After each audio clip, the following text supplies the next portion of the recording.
Welcome to the Core Concepts Lectures. We've been having people come from all over the country talking about their spiritual discipline, what they believe, why they believe it, and what they're doing about it. And this week we have with us Kevin Chasing Wolf, and Kevin is an artist, as you can see, and we'll be talking about Native American traditions and his story, his path, and will be available for answering questions as well. Welcome to the show. Thank you. Thank you. I appreciate it. Thanks for that introduction. Well, I've been taught in my traditional ways to introduce myself and speak about my lineage. So my name is Kevin Hutchins. My Assiniboine given name is Shuktugiha Uncle Wabi, which means chasing wolf, like Jim said. My lineage is Cherokee, Danish, and Irish, and then the list kind of goes and continues that I'm finding these days. I first met my Native American teacher, my elder, Gary Forstar, in Arizona. I had moved out there from Memphis. I'm originally from Memphis. I moved out there in '96. Around '97, about a year after, I met Gary up near Sedona, Arizona, probably about 30 minutes south of there, and began doing sweat lodges with him. And as soon as I began, I knew that I had found somebody that would give a push, and a really hearty push to me, so that I'd get myself off my butt and really kick myself into gear and learn something. And Gary definitely is the man to do that. He has helped me many times with that, given me a swift kick in the derriere at different times. I began many years before that, though, with my journey. Something out of the ordinary happened to me when I was 12. When I was 12 years old,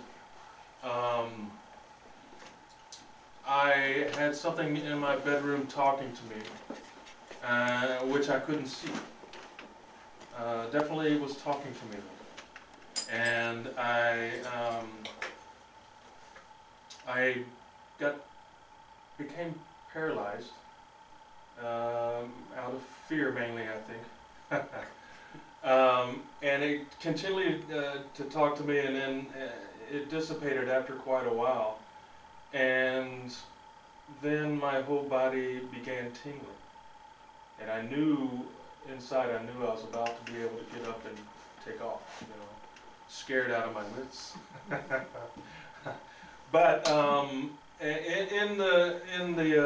while this was happening, the only thing I could move at one point was my wrist. I moved it off the bed, and it slammed back down on the bed. But as I was able to move, I rolled to get off the bed, and as I was rolling, something told me to go to my sister's room. It was like a thought, but no thought that I would rationally have. I was so scared that, you know, my parents were across the hallway. Either go to them or just run screaming bloody murder out of the house, you know. But I rolled, and as soon as I rolled, my conscious memory of that night stopped. I didn't remember anything else at that point. But the next day, it had left marks on my body, symmetrical marks on each side of my body. And when I went to my mom, she didn't know how to explain that.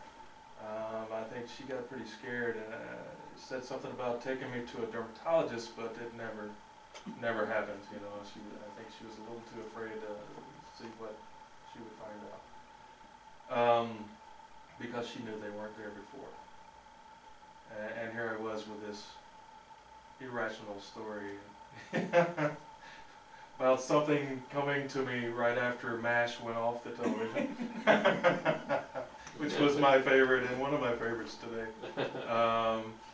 But at 23, it was like a switch went off inside of me, and I had to find out what the heck happened. You know, what was that? Well, I know that something happened there. Now, what was it? You know? So when I was 23, I began reading books, and I had, you know, I had an idea of what happened or what it was anyway, and it led me to different books. If Eddie was here, he would know, but the Bud Hopkins books, Intruder and Missing Time and such, and but I went from that to reading about things with Ruth Montgomery, which was an automatic writer, and very influential and very well known and famous in her time, which I guess was late 60s, 70s, around then, maybe before. But it led me to one of the books that had an Edgar Cayce meditation in it. And as I began doing this meditation right away, it gave me 3 big major dreams right away. And the first dream, which was the continuation of my memory from that night. In the dream, I was in my sister's room. You know, the thought came to go to my sister's room. Well, there I was in my sister's room in my dream. And this wasn't like any other dream I'd had before that time. It was like a memory. It was happening to me. It was like a memory dream. And I was floating in my sister's room, and she was in bed, and you know, and I could see her. She was at that age, at that time, probably about 7 or 8. And I was floating, and I looked over to the left, and under me, and here's this little guy, you know, what the native people would call a star person. And he's hunched over looking at me, and he's like kind of glowing, you know, and he's, you know, almost like some of the typical grays they talk about, you know, but not, you know, wasn't really gray. It was like a green gray, kind of olive green gray kind of, but he was like illumined, glowing a little. And I knew, it was a knowing that I knew that he was just kind of watching over me, making sure nothing happened and that I didn't go anywhere and everything was okay and safe. As I went up, my head went through the ceiling, and I could see like 4-dimensionally, so I guess. I could see through the floors, I could see through the beams, through the 2x4s and the whole floor. But I got a little scared, thought I was gonna just float away. So I started coming back down, and my sister got up from the big bright light in the window. And as she got up, I was coming down in her path. And she was coming down, and I reached over to stop her. I was afraid for her. And my hand and fingers made an impression on her arm through her nightgown, but I couldn't see my finger or my hand or my arm. So for me, I believe it was my spirit. I was floating right there. And they were probably doing something to my body, which is why I had marks on my body. And through the years, I know now that these people were helping me. And these were relatives. They feel like relatives to me now. It's like a relative race, you know. And they were looking over me, and they were trying to help. I think they were working with my energy body and what some people call later on like the dream body. I believe Carlos Castaneda talks about the dream body a lot. But the energy body, the light body, as far as I know. And that is what got me on my path. me to wake up and to know that there's something else, something deeper going on, something more to life than what I thought I knew. It led, the next two dreams were a prophetic dream and a dream where an angel came down and told me stuff about me. And what I saw as an angel, whatever that means to you guys. But it led me to continue the meditation, turn my world upside down, of course, but I was so excited, but so afraid at the same time. It turned my belief system upside down, but it also excited me because I knew that this was real and something more to me was coming up. Eventually, I started seeing ancestors of Native people, relatives, we even say elders and ancient, the peoples coming up in my dream time, telling me stuff also. And also had my grandfather showing up in my dreams, telling me things about our family.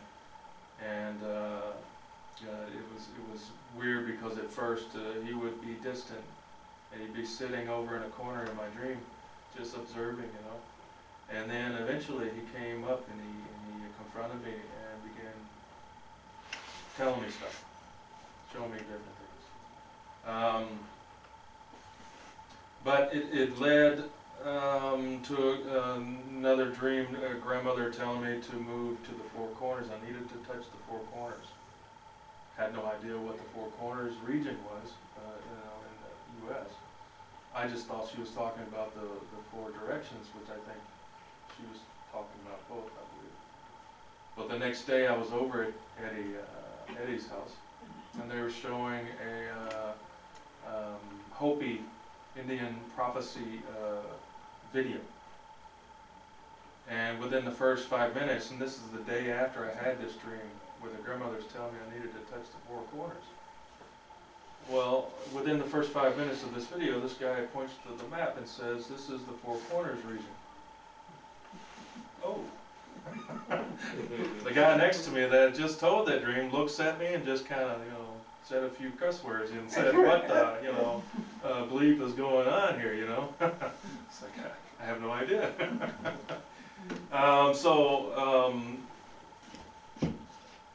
Within a year, a friend that had been having metaphysical groups at her house invited me, I and another friend, Kay, out to Phoenix, where she had just moved.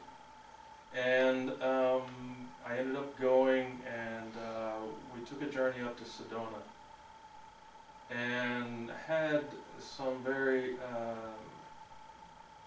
pivotal experiences right away.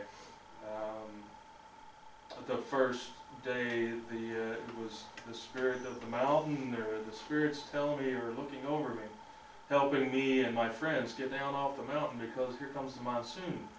And we were in a very dangerous spot up there. If it began raining, and it did. It rained really hard. But we were in the wash, way up. We would have had to come down through the wash to get down. And it would have been very slippery. But in my meditation, I was told to get out off the mountain. I just sat down. Just got out on this little peninsula thing sticking off the mountain, and had to crawl out there because it was first time on a mountain like that. I'm like, I'm from Memphis, so, I'm crawling out on this thing, this ledge, and it comes down to about like this at one point. And then it widens back out, and there's a tree right there, juniper pine. And I'm crawling out, and I get down there, and I just got up there, closed my eyes, and something said, and it was more like a feeling package, like a feeling thought, it's like, get down off the mountain. As soon as I closed my eyes. And I was like, okay, wait, I just got here. I opened my eyes, looked around, I saw one of my friends just kind of basking in the sun down on one of the mesa type things. It's off of Bell Rock, if anybody knows the area out there. And very famous kind of structure, mountain. But I closed them again, closed my eyes again, and this time it said, yes, get down off the mountain, and at the end of it, it said rain. I'm looking around, there's brilliant blue, clear skies, you know, but behind me, over the mountain over there, I didn't know the storm was coming, and I didn't know about monsoons. You know, like I said, I'm from Memphis. Had no idea. But as I was going down, I said, okay, I surrender to this, I'll, you know, trust, and I'll go down. So I started walking down through the wash, and I looked up. At that time, my friend had gone all the way up the mountain.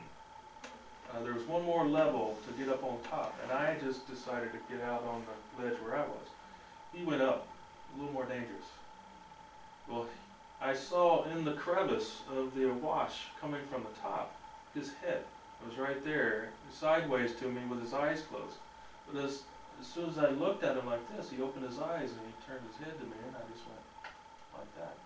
When he came down, about halfway down, it just came a storm. I mean, it just really pounded us for a while there. So for me, I knew that there was something looking out for me anyway, and us, my friends and I. And the first time I had experienced something that real, that in the daytime. Up to that point, I had lots of dreamtime experiences, lots of things happened, and lots of messages, lots of things going on. But first time in the daytime for something like that to occur. That was the night I decided to move out there. And about a year later, a year and a half maybe, I moved out. And like I said, a year after that, I met Gary that was doing sweat lodges right there in that area. Now, I said I'd had dreams before, and dream experiences. Well, in one of my dreams, Gary was there before I had met him. And he was telling me we're going to go into the mountains and find the gold. Oh, well, I met this in there. He's, yep, here's Gary is he's half Assiniboine and half Jewish. Doesn't look Indian. He looks like an old Jewish guy. Kind of, you know. But he's a pretty big guy, but he's got the gray beard, and at the time it was like brown gray. Now it's just gray. With a bald head, you know, and you know, round belly, and this is how I saw him in the dream. You know, after I had the dream, I'm like, who's this guy? I've been seeing Native Americans and different things, and then here's this guy. Well, we did do fasts out there on the mountain, and there was certain areas that looked like I had seen in that dream, and definitely Gary looked like the guy in my dream of that. But the native ways, like I said, I mentioned the fast, the sweat lodge, the fasting. Later on, years later, I had gone to a Sundance a couple times, and not dancing myself, but supporting friends out there. And the native ways have helped me to home in on that center, that we all have our own center, but it helps with the teachings of the native peoples.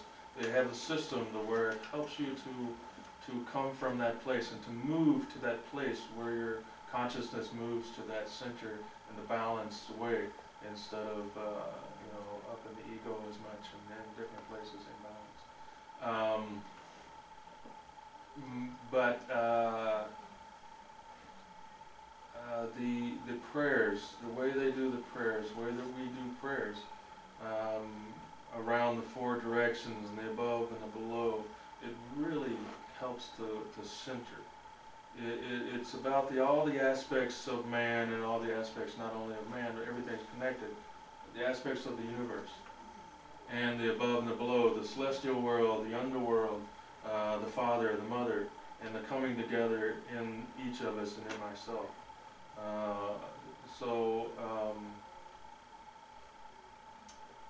Anyway, that's where I'm at right now. The native teachings have gotten me to the point of being able to sit up here in front of you guys and talk a little bit about, not that I'm doing so well, maybe I'm stumbling a little bit. I see you guys falling asleep, so putting you guys to sleep a little bit. But it's gotten me to the point to where it isn't about fear as much anymore, the way I used to make my decisions out of those fears, from those fears. Now it's more so moving beyond that fear, even though there is fear there, to choose from what I know is true in here, and to do it anyway, to go out there, to put myself out there. And it's what I'm about right now, is why not? You know, I've gotten to a point in the teachings and in what I've been taught and what I've learned, to where I feel like there is some gold there that I can give back. You know, there is some stuff that I can help with, and through teaching painting, you know, the artwork that I do to express certain teachings or express certain experiences and the things that I've gone through, express the journey and express who I am, and in relation to the natural world and to the Creator and to everybody here, everybody that I know. I teach through that, and I can help through that, and I can help whatever way I can. I'm putting myself out there now to give myself to the community, to give myself to the people, in whatever way I can, whatever way that is, and whatever way it helps or inspires people. Not that I have anything, but whatever I have, I can give, you know. And what's close to my heart is inspiring people to delve deeper inside themselves, to find that more depth, to find out that there's something else to them than what they think they know. And maybe what they think they know, they don't know. So maybe there's more of a knowing inside themselves that they can get to, instead of just utilizing knowledge. And I am grateful to Jim here for helping me to at least put myself out there more and more, and do these things like we're doing here.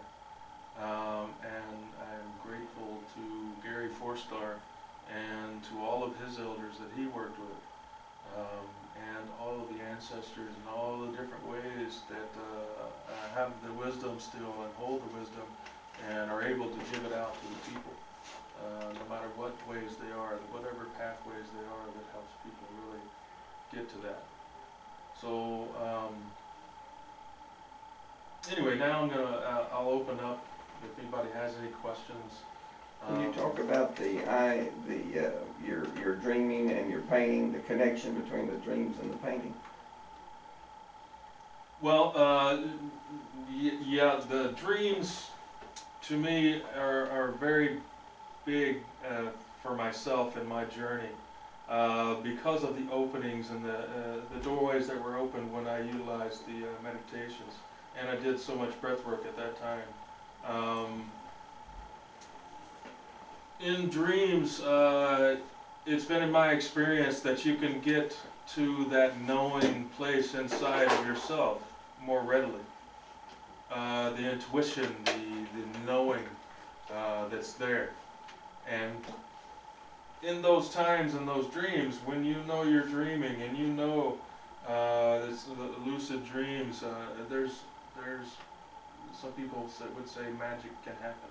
There's a big opportunity to open up to more of yourself and to see something that's beyond what we're used to, and something pertinent to you and yourself, maybe through guidance, you know, or visions, and definitely precognitive dreams will come in, premonitions and such. But I utilize that in my drawings, my paintings. I want to express that and to put whatever I gain from that into those paintings to inspire others. So that when I do that, it puts the energy of that, or the angels that I see, whatever you want to call them, in our world, native peoples, helpers, guides,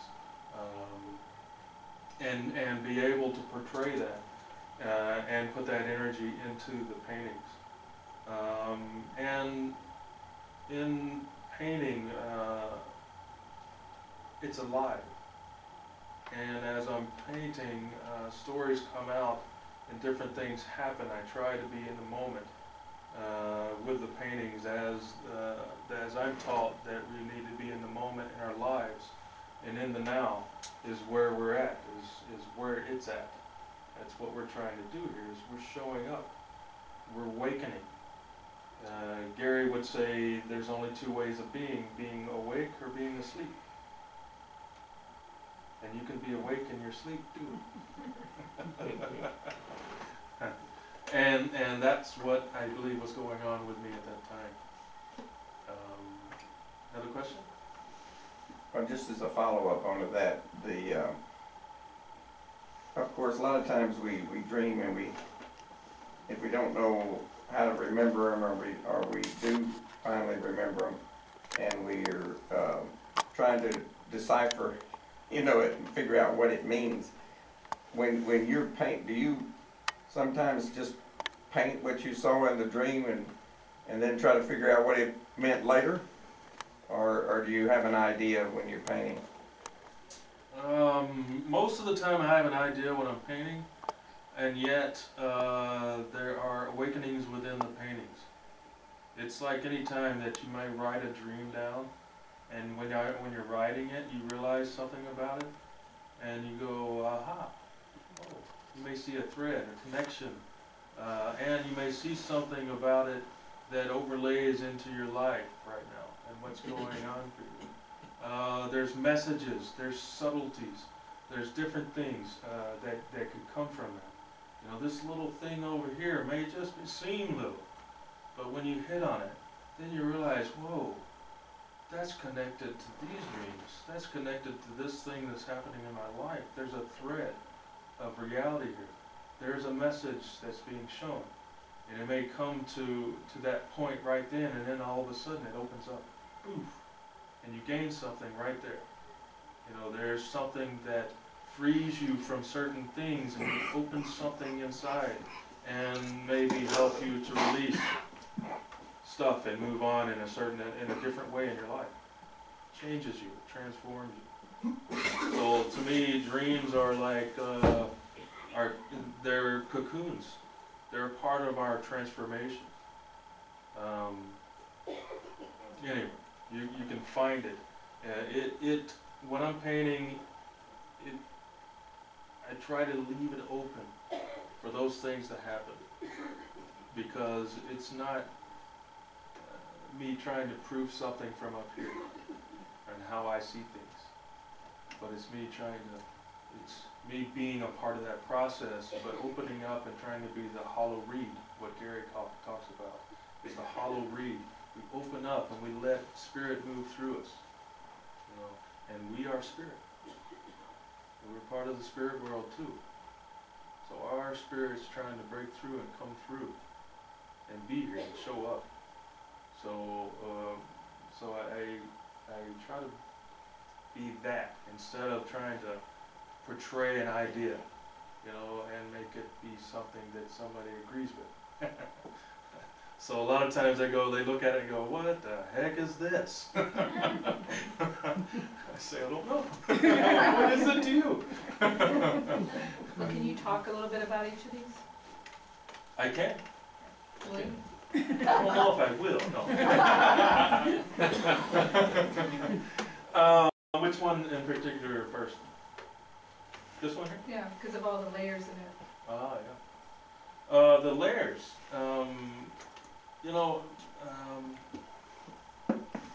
To me, I believe that we all have multiple layers. We all, like that, talking about the onion, peeling back the onion, so many things. but it's multidimensional. There's so many things that are going on in and around us, within us, and around us, that I just really fell in love with doing the depths, the picture on a picture. It just portrays to me that there is activity always occurring. Something's going on. There's something deeper inside yourself that's happening. You can use the symbols to portray different aspects of yourself, different aspects of the Creator, the creation, and play with it. Not that I know anything or it is just an unfolding. And sometimes the greatest thing about a painting are the mistakes, and that's definitely true with quite a few of my paintings.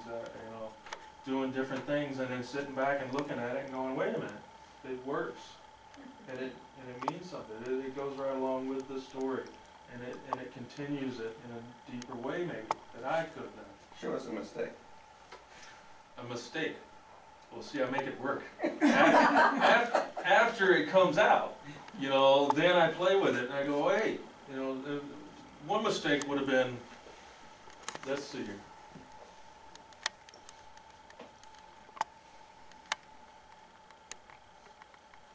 This painting, I had no idea there was going to be a butterfly there, but I played with different things and I was doing different things, and then all of a sudden I sit back and I look back and lo and behold, there's a butterfly image. I had to bring it out, but there it was, and it played right into what these things are about, what's going on here. It's called Dreaming Life, and Dreaming Life, meaning we're all dreaming our lives. The butterfly is kind of a symbol of evolution, of unfolding. It's new life. Yeah. It's new life after the transformation. It's the new life after the transformation. So for me, that's what that was being portrayed there, and I didn't know I was going to do a butterfly and use that, but that's how it started coming out. And then there's the butterfly in this one too. So there was definitely something going on for me with the butterfly and with this stuff. For me, a lot of times I thought, butterflies are, cliche. They're, whatever. But so what? That's how they've come. And that's what's being, put out there. It's like I'm learning a little bit more these days just to listen to my intuition and what's going on, and not, get my head out of the way. So at times, my ego, I'm a man, why am I painting butterflies? So you actually saw the butterfly before you painted? Yes. That's very interesting. I didn't have it in my head to paint butterfly, but when I was sitting back, at times you gotta have to, when you're an artist, sit back and look at it from different angles and different perspectives. And I saw the butterfly, and I knew that that's what needed to come out at that time. I could feel it. It's really interesting. Another thing that I didn't understand, I think you were talking about you and this other person in Sedona probably, that you did some, was it wash, was it? A fast? No, Fasting? Is that what you're? no. When you were on the mountain, you were talking about a wash coming or being on the wash, I guess. Well, that's where the water comes down through the. That's where the water it was comes through, something yeah. else. And I have read about it, but I can't recall the word. Monsoon? No. All of a sudden it Third sounded time like it's it supposed to be the charm, I guess. No, so, Not it's the something the that sweat I lodge? think it was a sort of a wet situation. A sweat lodge? Yes. Sweat lodge, yes, you got it. Yeah. Sweat lodge is a ceremony of Native peoples. It's a cleansing and a purification ceremony. And it would be, we could be here all day speaking on the sweat lodge. But what it is you heat up what we call grandfathers, the stones, and you take in the stones from the pit, fire pit, you take it into another pit that's been dug out in the middle of this structure, sweat lodge, Right. and you put them in there, and you cover the lodge, you shut the doors, and you get light tight, so there's no light in there. And then a water pourer, which is an elder, somebody that has been given a lodge, hopefully. And in the traditional ways, they have been given the right to pour for a lodge by their elder or their teacher. Mm-hmm. And they pour water on those hot stones, and then the steam, it gets hot, Oh. and it's a purification through the steam, the water, and the fire. Sometimes they occur naturally in certain parts of the world, don't they? Sauna type atmospheres mostly, yes. I know my father used to attend a place in, about 30 miles from Guatemala City, where he would go to these places that were natural. Probably Like like hot hot, springs. probably like hot Hot springs. Hot springs. springs, yeah. The I don't know. Well, it's the same, Yellowstone pure, guy. same But purifying it's- effect. you I think actually- it just happens to be natural, you can create it yourself. You perspire all the bad stuff. Cleansing, yes, purification. Yeah. But Makes in sense. the sweat lodge, there are every round. There's 4 rounds in our tradition, and you can do more than that, and have gone through and done more than that.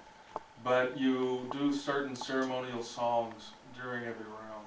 You're and singing You're yourself? singing. Oh. Yes, ma'am. They say that the song is the highest form of prayer. And I've not only heard that now from my elders and the native peoples, but I've heard it from a Catholic priest that has said the same thing. Well, that's why they sing so much. That's right. That's right. It helps when you're singing. It helps you to open your heart and to sing from your heart. So they say the highest form of prayer is song. And we do songs. Some of the songs we do in there they say are at least 10,000 years old. And some of the songs we have come to some of our friends that have studied with native ways too, in fast or in dreams, stuff like that. The spirit will show up and they give you a song. And that's how they came to the people from thousands of years ago, they say. But you do those songs and you're asking and you're calling in for help. You're asking for help when you're singing like that. When you're asking, you're calling in certain spirits and energies. You're asking the Creator to send the good spirits, like the bear, the wolf, the eagle, and different things like that.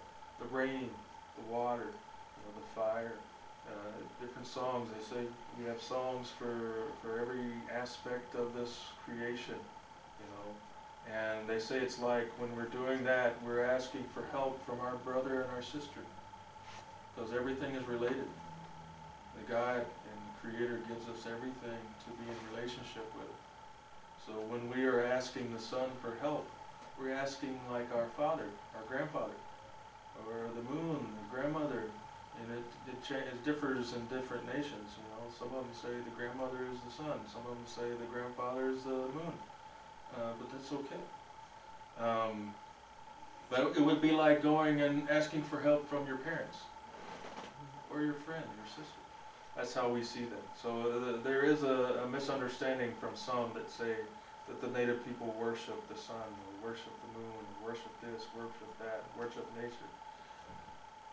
We're in relationship with those things.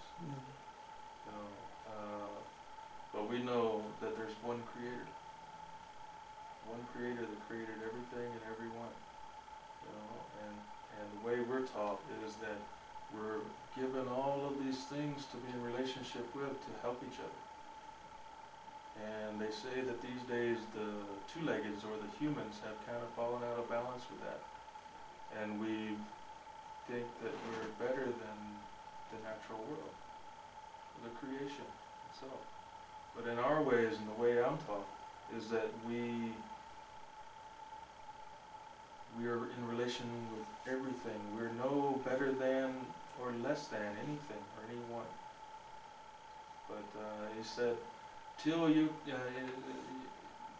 can reach up and scratch the belly of an ant, you're out of balance. You know, you haven't found their humility or the humbleness. You know, and that's what they say we need to do. We need to be humbled in a certain way, and they say that's why we suffer.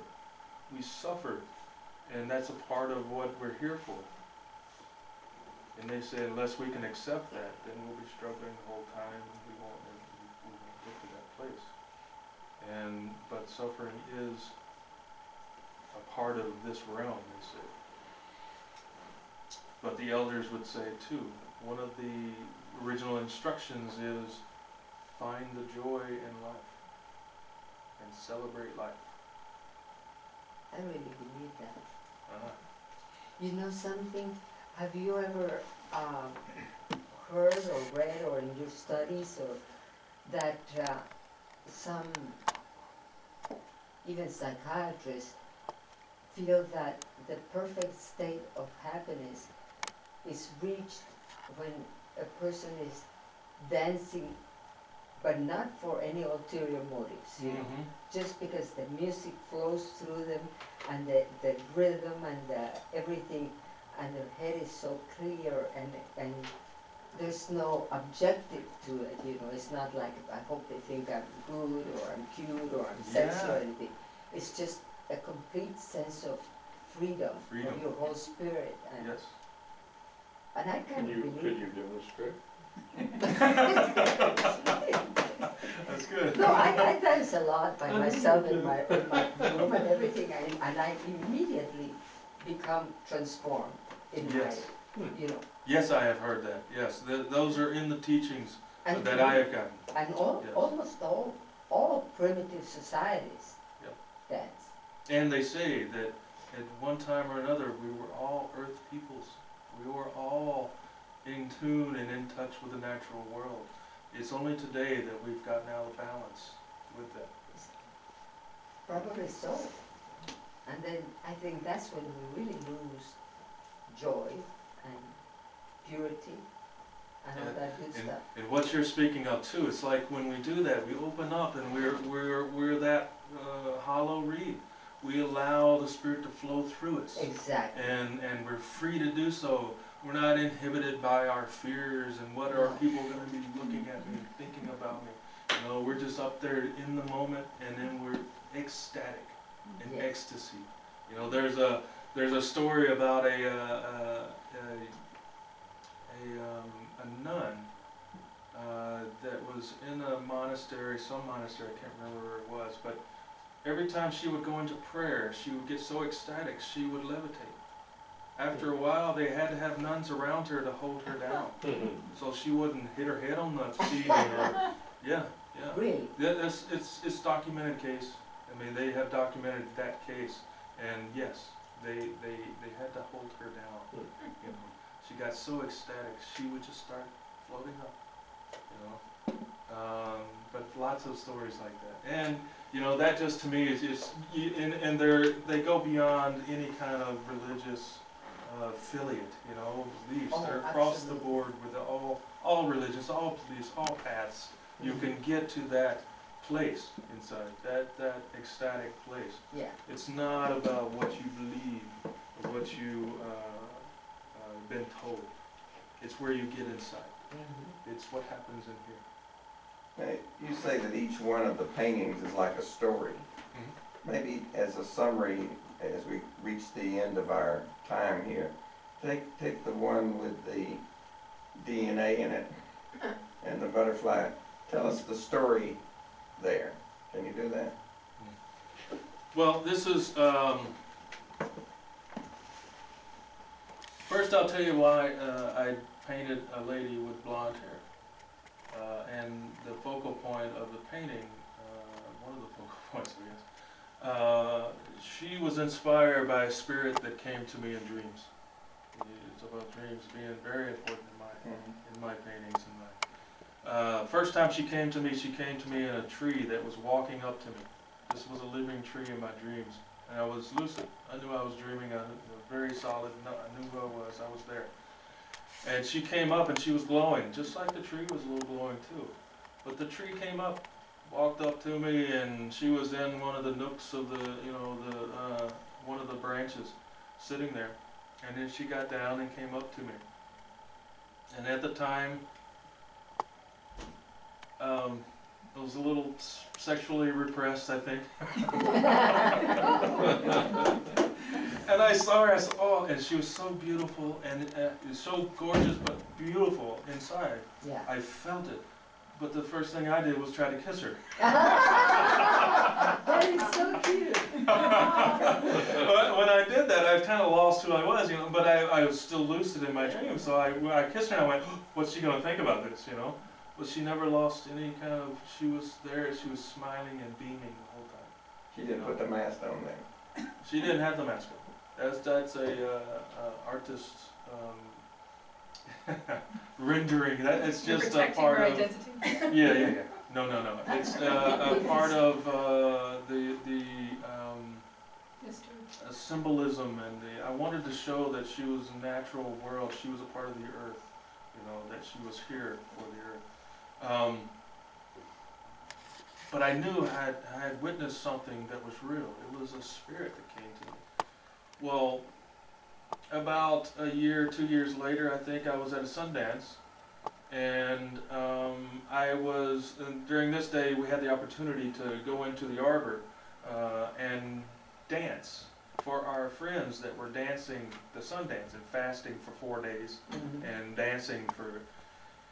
And what we did was we gave our energy in our dance. You were talking about dancing, and that's what happens. That's what you're talking about is what they say the goal is in this dance, Sundance. And you look at the top of this tree in the middle of the Sundance, and you're asking for help, but you're dancing, and there's this rhythmic drum, and there's this song going on, and the dancers are blowing this eagle whistle with every beat. So you're like going into a trance, and you're doing this thing, and I'm seeing the buffalo, and I'm seeing this eagle right under it, but I'm dancing the buffalo, and I'm dancing, and I'm doing this, and I'm giving the energy to my friends, because I'm there to support them. I'm there for them, I'm not there for me, I'm there for them. They're there for the people, or somebody that's supposedly dying, and they're trying to give energy for them, offering their suffering and their eating and their food. So that night, after that, she was in my dreams again. She came to me, and I didn't realize 2 years later that it was about a tree. A tree was involved again. There she was. But she came to me this time, and I was very lucid, and she pulled my palm up, my right palm. She took my palm, and I looked, and I had drawn something in my palm. There was this circle, and then there was a spiral, and then in the middle there were these circles, and then there were these triangles and different symbols that I had drawn. Well, she took her finger, and she drew over every line that I had done. She traced every line, and with her finger, she traced it, and it showed up that there was a red hovering over every line that I had done. She traced right over it on the same place, but it was hovering. It was like in another dimension, And when she finished, in the dream, I went to one of my friends that was dancing. In the dream time, I went to her and I said, an angel just came to me, and this is what happened, And I went to people telling, And out of that drawing came my first painting that I had done to show people. Really? Yeah, Wow. So she inspired the first painting that I ever did to show. And then from that, I've done a few renderings of her. But I believe, and she's come to other friends too in Dreamtime. One person out in Colorado bought one of my paintings that I did of her, and she came to her in the Dreamtime and helped her with her jewelry making, inspired her in certain ways. And for me, she's very real. And this is a part of my commitment when I started painting, to portray the spirit world, to portray my journey along with the spirit world and however it shows up for me and what I do. So for me, it's a very, Very significant painting. very that one. significant, yes. For you. But it incorporates in this one the DNA, to me, the transformation of a species, the transformation that happens within us. And the butterfly is right there in the middle of the two that come together. So there's the two that come together, and the two double helix, to me, the masculine and the feminine, that come together, the celestial and the underworld in the teachings of the native peoples that come together in this middle world. It's the coming together, it's the bridge that brings us here. It's the two that come together that impregnates in the earth the seed and then sprouts forth everything, you know, including us, but everything. The grasses, the trees. And you'll be here for a few minutes to talk with people. Sure. And for the benefit of those of you who are watching, we want to thank Kevin Chasing-Wolf for being with us. Next week we have Steve Lancaster coming, and he'll be revealing his process of evolution and unfoldment. Thank you very much for being with us on Core Concepts. Thank you. I really enjoyed it. And that doesn't mean you have to run away. I You know, think I people, will. anybody want to ask you questions, just hang around. I really did. All right. Well, I'm glad, and thank you. Yeah, it's very pertinent what you were talking about. You know, the ecstasy, the living your life from that place. That's what they talk about, getting to that place where you can just be. When you tap it. Human being. You are being then. Yeah. You're not thinking it, you're being. And I also believe in living in the moment, even though it's hard sometimes. Yeah. But if you live in the moment, you really have much more joy and reality or something, you know? And there's opportunity for Yes. things to happen They- and to it come forth. definitely is. Because if we're living from a place we're thinking from, we don't have that opportunity as No. much. And we're afraid of the future, and we're sorry for the past. We're, you know, all these things that we're Oh. holding on to. But if we show up, like you're talking about in the dance, it's the same thing. Yeah. If you show up in that moment, then there's all this, pregnant possibilities, Oh, that I could think so. happen. Yeah. Yeah. The first painting that you did that was inspired by her, is that the one that you gave to your teacher? Yeah. The black and the white and red? That's right. You remember that? I remember you talking about that with you. Yeah, that was more of a, it felt tribal, and the things in the middle, and it all had to do with that the two aspects coming together, and the spiral to me was also another lucid dream that I had, showing myself. I could see myself sitting on a part. I was underneath the spiral. This spiral was a living spiral. It had like hair coming off of it, kind of, it was like the energy coming off the spiral. But it showed me on one of the rungs, and I was in lotus position, sitting there. And I learned later on that sometimes you'll be shown where you're at in life, and that's a part of it.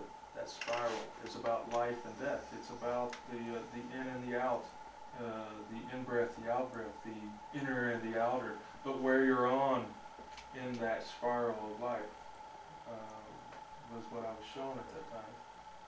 And it was very important to me. I use spirals a lot in my paintings. You also use those, what do the spheres represent? You did a lot more of those in your abstract work. The spheres in The spheres, not spheres, spheres. You know what I'm talking about, like right there, I didn't even notice this the other night, but with the butterfly lady? oh, right here. Yeah, you had a lot more of Gotcha. those in your abstract. What do they mean to you? Those are dwelling places. And what I saw in lucid dreams as something of the future. It's like, to me, they feel like they capture the energy from the sun right there. And they're places that we were dwelling at. It was a home where we were living.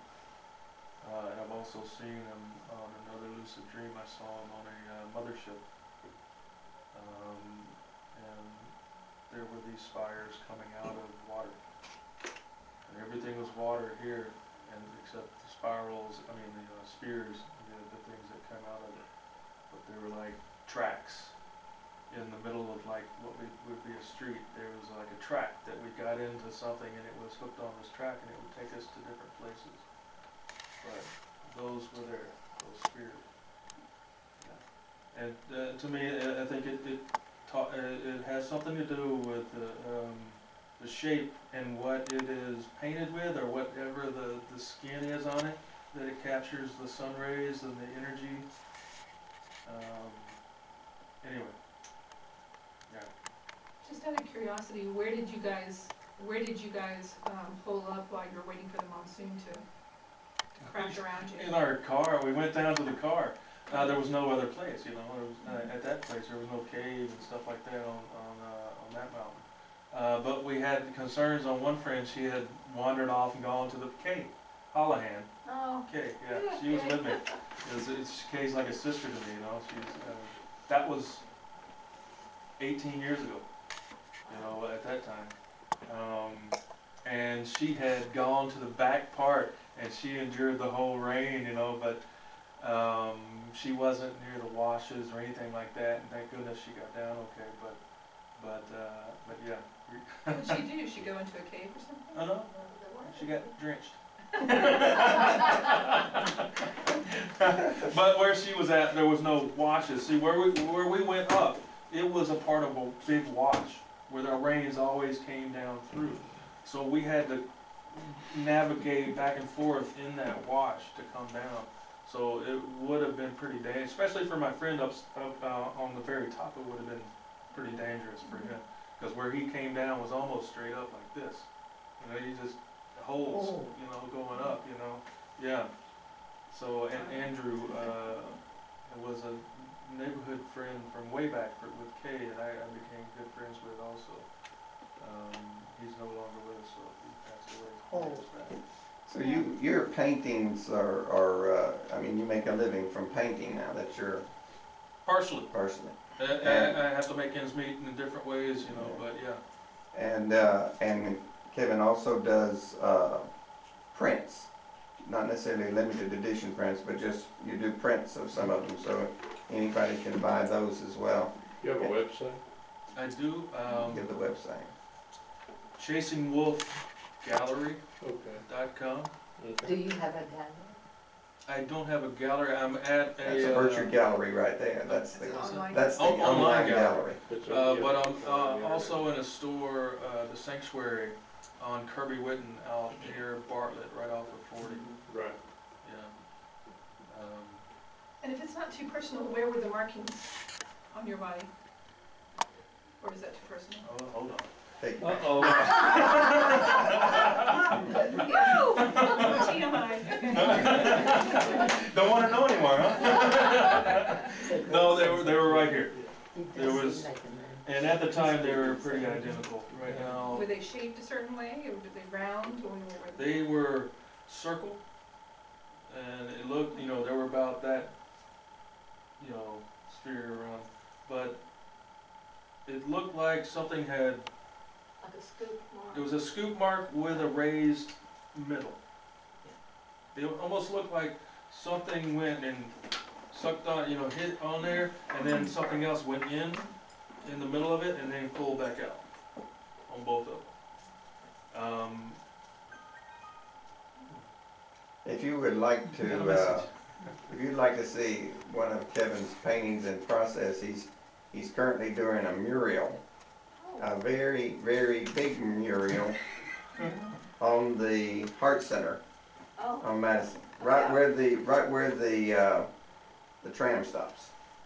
Oh, good. The Well, Heart Center. The Yeah. Heart Center. yeah, I was just getting ready to say, if you ever have a chance to go to the Heart Center, you can see a lot of his works hanging Where all over is? it. 1384 Madison. Okay, I so it's on the remember trolley. that. Right where, Right where right where, if you're coming from this direction, it'd be right where it starts. Just east of Cleveland. Right, okay, On the north side of the street. all right. Are you still using the same method of meditation?